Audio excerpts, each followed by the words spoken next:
the boy stirs to wakefulness in an unfamiliar room. Beside him sits a silent clockwork man and a woman with a gentle smile. The boy had traveled countless unforgiving lands in an attempt to halt the cruel war staged by his own kingdom. Yet he now finds himself in the comfortable bed of a civilian. "What happened?" he asks. The man apologizes for acting on his own discretion.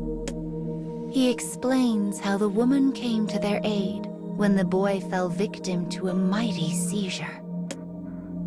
As the boy begins to thank his rescuer, he silently curses the inadequacy of his frail and sickly body.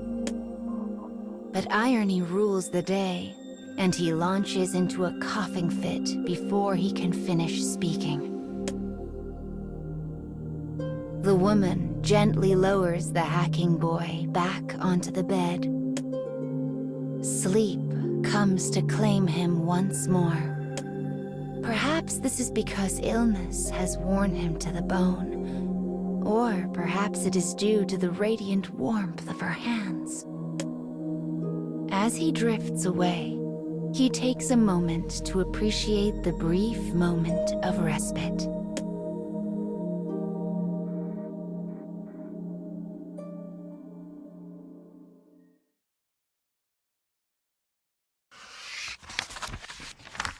Several days have passed since the boy began his treatment in the woman's humble abode.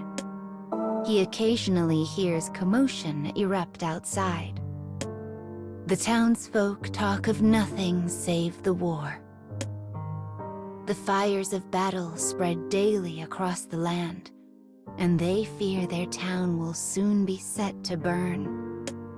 Eventually, their unease grows so great that a guard is dispatched to keep watch over the boy and man. "I have to form my alliance as quickly as possible," thinks the boy. "I must forge a peace among these warring nations." Despite the boy's conviction, his weakened body fights him at every turn. Instead of helping the people, he finds himself increasingly reliant on their aid. The pain of his fever and cough is soon joined by the endless throb of a guilty conscience. The woman tends him briskly and efficiently. Despite the raging war, her words are soft and kind. Despite her abject poverty, her food is warm and hearty. The situation begins to remind the boy of his childhood. As his thoughts spin, they finally alight on a particular memory. One from his earliest days as a child. It is the face of his mother, a woman who departed this world long, long ago.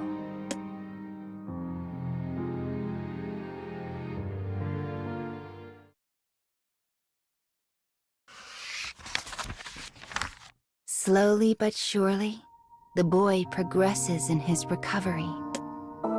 One day, a thought occurs to him. Why is this woman working so hard for me? And why does she remind me of my mother? The boy asks his clockwork companion if he knows anything of her circumstances. The man nods and reaches for a nearby picture frame that is turned face down. He flips it over to reveal a family photograph. The man then begins to speak of the room's history. This country keeps a database of all citizens, one he had been able to access. He continues speaking, his voice dry and emotionless. He tells the boy what he found in the records of the woman's family. The room in which they rest once belonged to her child. The same child who smiles so brightly in the photo. But the fires of war had claimed him some time ago. And just as the boy sensed his late mother in the woman, so too did she sense her late child in him.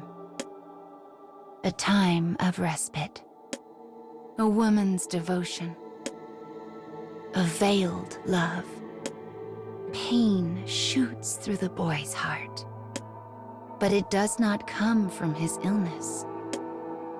Instead, it comes from a realization that his own homeland is responsible for all of this.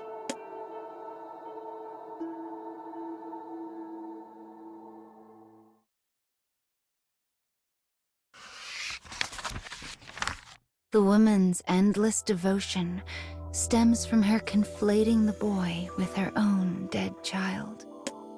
A child that was killed by the very war the boy's homeland had started. This truth lay heavily on the boy's heart. Enough, he says to the clockwork man. I can stay here no longer. He dresses himself and uses his staff to rise from the bed.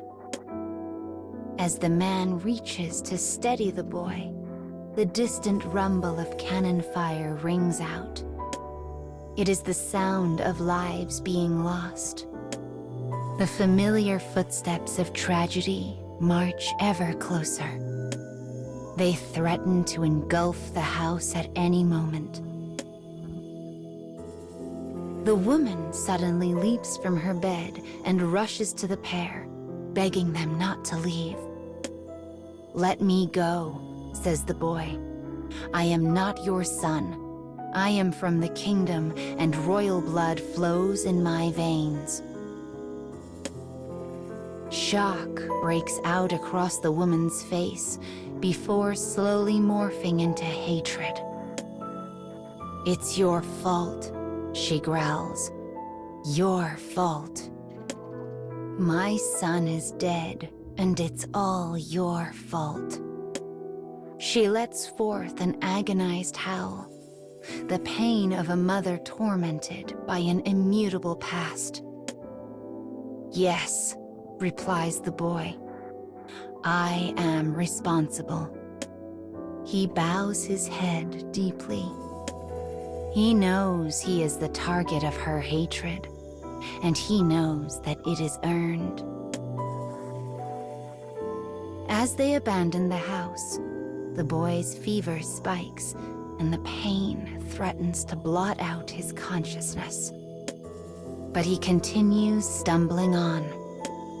He will protect the woman and her house. He will stop the war.